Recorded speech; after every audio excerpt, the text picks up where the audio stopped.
Assalomu alaykum barchaga. 17-noyabr. Hozir birinchi qizimizni transvaginal funksiyalarini boshlayapmiz.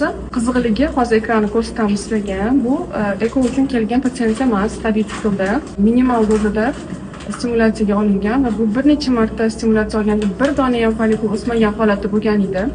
Bu safar kichkina dozada bizda birinchi bor giperstimulyatsion sindrom, ya'ni 6-7 tadan ko'p folikul o'sib ketib, tuxumdonlarning hajmi kattalashib, bitta birinchi razmeri 70 mm, ya'ni 7 cm ga chiqib ketdi. Bu narsani hammasi ogohlantirilgan, stimulyatsiya kuni eslatmalar berilgan, qo'l qo'yilgan, shunaqa narsa mumkin bo'lishini bilishar edi. Laparoskopik drilling ishini qilmasdan turib, shu usulni qo'llab ko'rishga qaror qilganmiz. Hozir bu siklda homilador bo'lish mumkin emas, chunki homilador bo'lib qolsalar, ya'ni qayta tuxumdonlar ishib ketib, qorin bo'shlig'iga ortiqcha suyuluv, yurak atrofiga suyuluv, ya'ni og'ir asoratlarga olib kelish ehtimoli bor.